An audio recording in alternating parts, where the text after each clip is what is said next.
Bagaimana kabarnya anak-anak pada pagi hari ini? Ya setelah libur panjang mungkin ada yang THR-nya dapat banyak apa sedikit tadi? Ya. Yang THR-nya sedikit, bersabar ya, bersyukur. Karena apa? Ketika kita bersyukur, pasti kita akan merasa cukup dan insya Allah akan ditambah oleh Allah Subhanahu Wa Taala di lebaran berikutnya. Sebelumnya rata-rata di sini kan orang dekat-dekat sini ya. Maksudnya apa ya? Ada yang mudik juga. Yang rumahnya paling jauh siapa? Saya. Rumahnya di mana? Tapi ada yang mudik. Apa nggak ada mudik ya? Nggak ada. Jadi Saya lebih.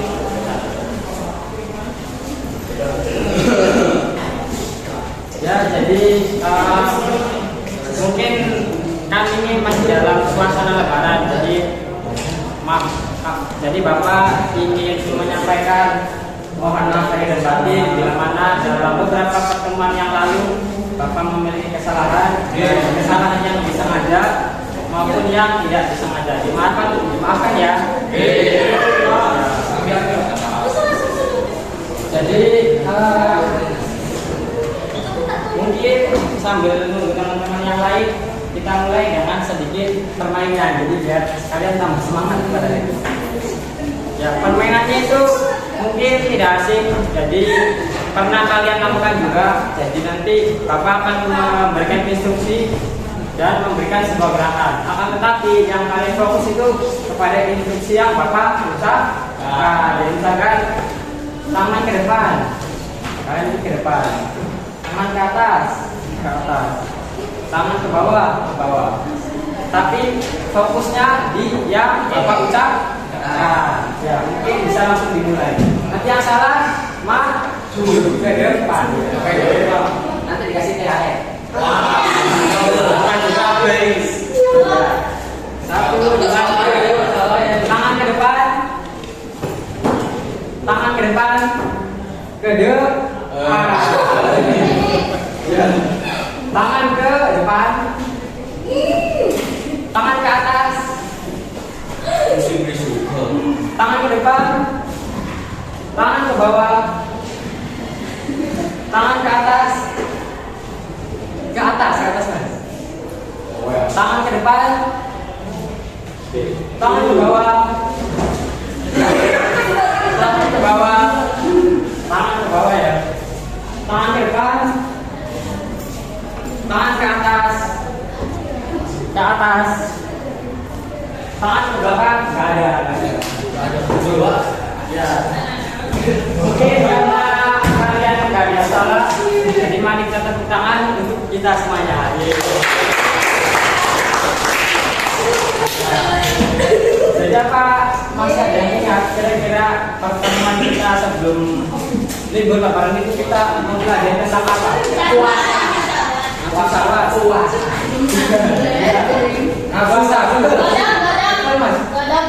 Puasa itu salah satu cara untuk menahan susah. Mungkin dari orang yang tadi sudah menjawab ya, ada pesawat dan puasa untuk juga. Beri tepuk tangan untuk kita semuanya. Jadi saya pada pertemuan yang berulang sebelum lebaran itu berkaitan tentang nafsu syahwat dan kodok. Jadi nafsu syahwat itu kan dorongan yang ada pada diri seseorang yang bila mana tidak dikendalikan secara baik akan melewati batas-batas yang telah ditentukan oleh syariat, seperti akan berpotensi kepada kemaksiatan dan lain sebagainya yang bersifat mudarat atau merusak diri kita masing-masing. Jadi untuk pertemuan kita pada kali ini masih ada kaitannya dengan nafsu syahwat. Jadi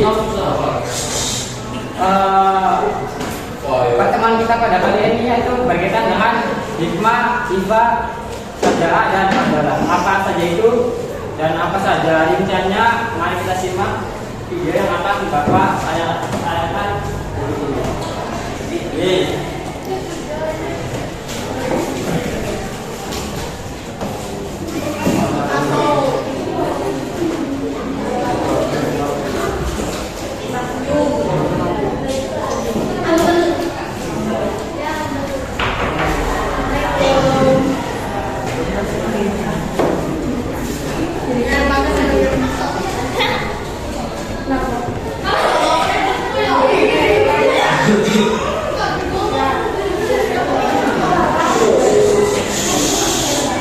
Udah saya tangkap tuh kan.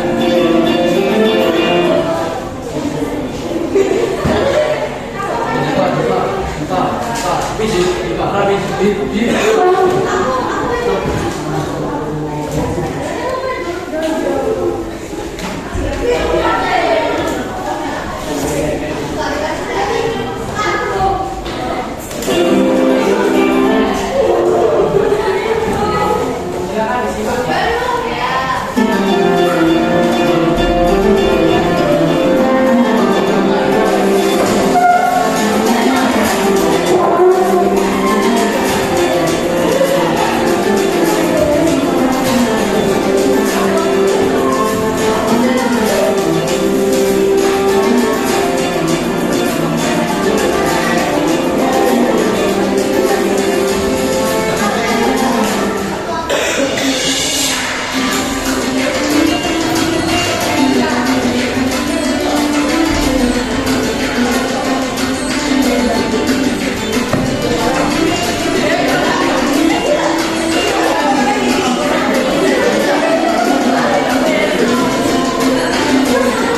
bulan yang lalu. Misalkan ada seseorang yang tidak merasa diperlakukan tidak adil, itu pasti akan merasa tidak terima uang dengan yang lainnya. Jadi akan timbul yang namanya gejolak antara seseorang yang merasa tidak diadili dan seseorang yang berbuat itu tadi. Kemudian yang kedua itu Allah Subhanahu wa Ta'ala tidak menolak orang yang adil. Bila pasti seseorang yang berbuat adil akan dijabah doanya oleh Allah Subhanahu wa Ta'ala. Kemudian yang ketiga itu membentuk kepribadian melaksanakan kewajiban dengan baik. Maksudnya seseorang ketika bersifat adil, dia itu akan disiplin dalam segala hal. Jadi misalkan seseorang tidak bersifat adil, contohnya misalkan ada pedagang yang mengurangi timbangannya, itu kan tidak adil. Dia itu pasti akan bersifat tidak adil juga dalam segala aspek yang mungkin berpotensi untuk menghasilkan diri mereka. Jadinya fokus mereka itu hanya untung bagi diri sendiri, sehingga dia itu tidak akan timbul yang namanya pribadi yang menunaikan kewajiban dengan baik.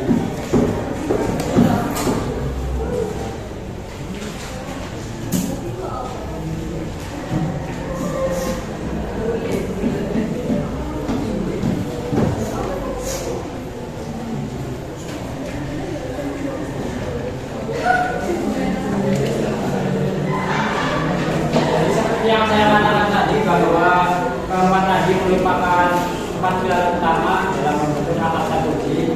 Jadi yang saya maksud itu tadi hikmah, sifat, syariat, dan adalah. Jadi ketika kita ingin mendapatkan yang namanya terpuji menurut Imam Syafi'i dan Ibnu Qayyim, kita itu harus menempuh yang keempat tadi. Jadi kenapa kok tidak akhlak terpuji yang lain seperti husnuzan dan yang lainnya? Karena ketika kita sudah menguasai empat ini, otomatis yang lain-lain juga akan mengikuti. Jadi ini merupakan fondasi dasar dalam membentuk akhlak terpuji. Jadi masa kita dalam membentuk suatu bangunan kita langsung masang genteng, kan tidak mungkin. Jadi kita harus mulai dari bawah terlebih dahulu bertahap, bertahap. Intinya kalian itu jangan meremehkan suatu hal kecil. Jadi misalkan mendapatkan pelajaran atau melakukan suatu hal lain, misalkan kalian melihat sampah di sekeliling kalian itu diambil nggak apa-apa, walaupun dampaknya terhadap udara atau kesegaran di dunia ini tidak sangat berpengaruh ya, ini tidak berpengaruh terhadap pertumbuhan pohon juga, tetapi dari situ kita dapat memberikan contoh baik bagi diri kita masing-masing dan sekalian kita ini jangan meremehkan hal yang sangat kecil dan remeh-remeh. Bukankah sebuah bangunan gedung tinggi yang menjulang itu kita susun atas butiran-butiran pasir yang sangat kecil? Itu kan awalnya kan pasir diremehkan, kecil. Nah, tapi sebenarnya dia itu berdampak sangat besar bagi kokohnya suatu gedung itu sendiri. Jadi ini jangan meremehkan hal kecil yang ada pada kehidupan kita. Jadi ketika seseorang telah menguasai empat tadi, yaitu pilar utama tadi, akan timbul yang namanya akhlak yang berakreditasi A, sehingga ketika kita ingin menggunakan terpuji seperti yang sebagaimana saya katakan tadi, kita harus menguasai empat pilar utama tadi. Dan itu bukan menurut saya, soalnya saya manusia biasa. Jadi itu menurut Imam Syafi'i dan Ibnu Qayyim. Kemudian selanjutnya akan kita tolong kalian menuliskan bukan tugas nanti ya, tidak saat ya. Jadi tadi kan kalian sudah melihat tayangan yang tulisan-tulisan tangan ini. Yes. Nah itu kalian silakan tuliskan kesan dan pesannya. Kesan itu bisa berarti yang kalian rasakan mungkin wah sangat menyenangkan gitu, atau yang lainnya. Nah, kalau yang pesan ini mungkin maksudnya masukan, misalkan Pak mau kurang gini sih, mau kurang gini. Ini mau berubah. Oke.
Jangan lupa mainnya guys.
Apa sudah semua? Belum. Ya.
Jadi video pertama ini tentang saudara atau saudaranya, silakan ditelaah. Ya, baik. Gue sayang banget sama dia. Meski terkadang gue ngelakuin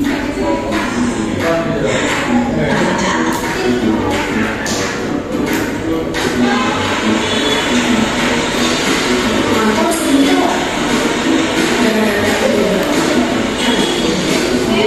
Rasanya tuh pokoknya sama ini kok. Sama itu juga takut.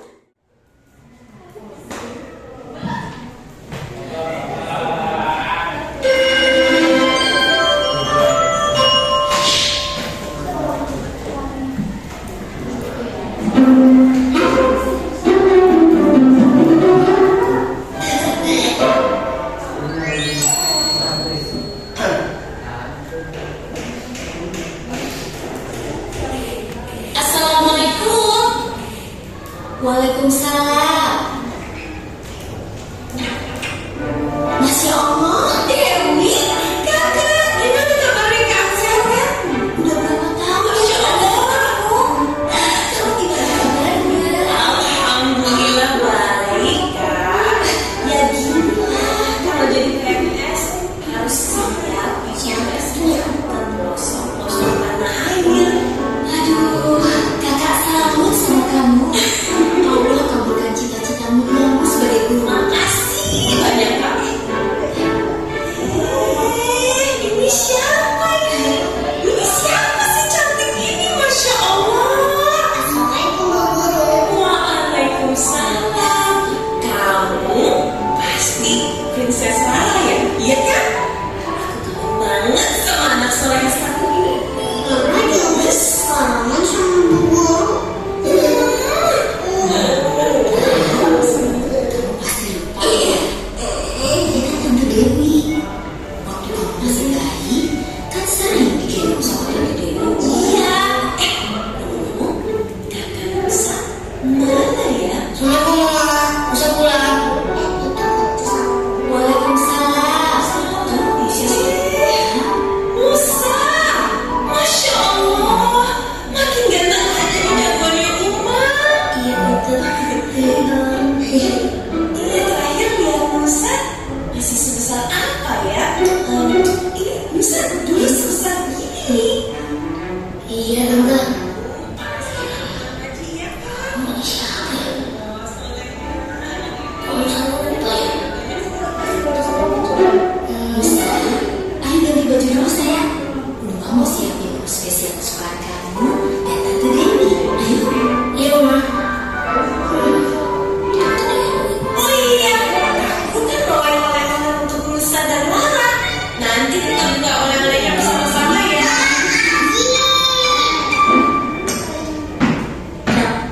Kamu pernah ketemu Tante Dewi?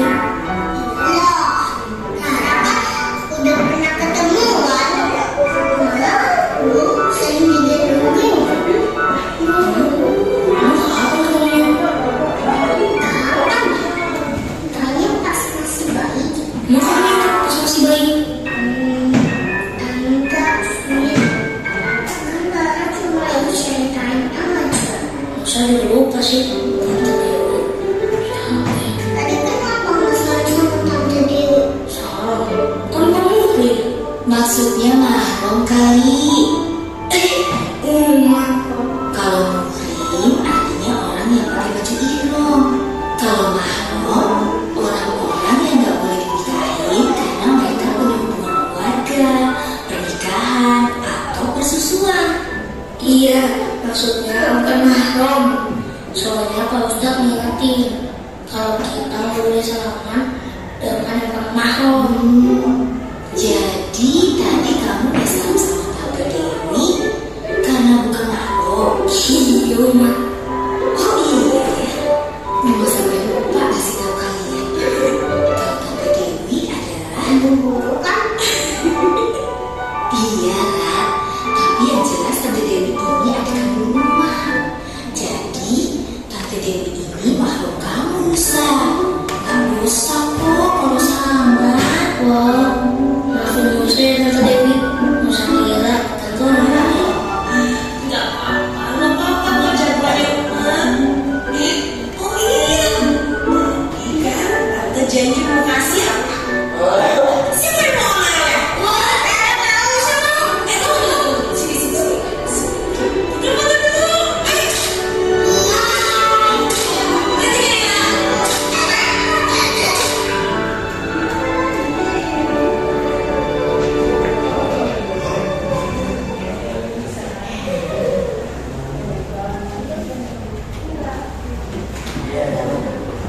Gunakan kode voucher ini untuk mendapatkan cashback dan kebaikan di aplikasi Bukalapak.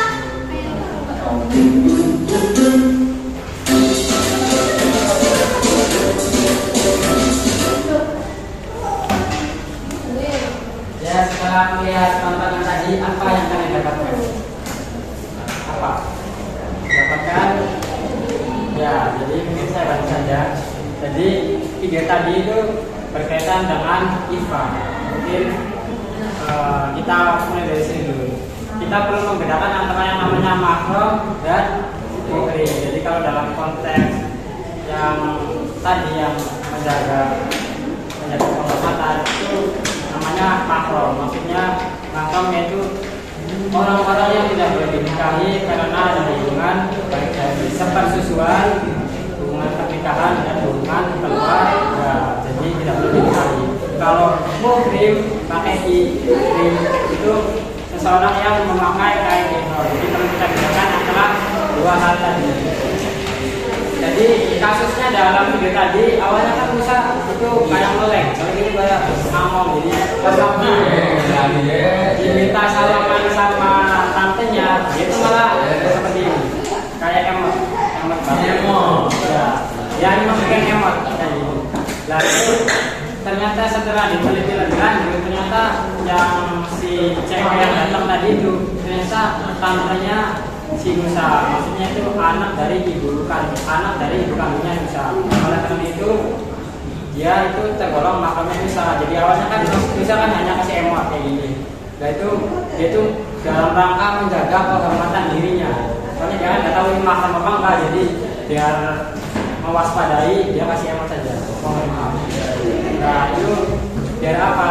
Biar kehormatan dirinya seseorang itu terjaga. Soalnya seperti yang Bapak katakan tadi, kita itu tidak boleh meremehkan hal-hal kecil. Jadi dengan bersentuhan saja mungkin akan merembet kepada hal-hal yang lebih besar, Jadi sesuatu itu pada dasarnya diawali oleh hal kecil terlebih dahulu. Awalnya mungkin bersentuhan, mungkin akan merembet ke hal-hal yang negatif yang lainnya juga. Mungkin karena waktunya sudah habis, sebenarnya ada satu lagi hikmah kita belum nonton, tapi mungkin pertemuan kita sudah nonton yang filosofi percaya itu. Jadi kalian mengakibat saja dulu saya. Nah, jadi mungkin saja yang Bapak sampaikan, Bapak mungkin tadi ada yang masuk juga. Kan ini masih suasana Lebaran, jadi Bapak mohon maaf lagi dan lagi bila ada mengatakan masalah itu. Jadi misal Bapak ada kesalahan yang disengaja maupun tidak disengaja, Bapak mohon maaf. Maafkan ya. Mungkin kita tutup dengan membaca Al-Fatihah agar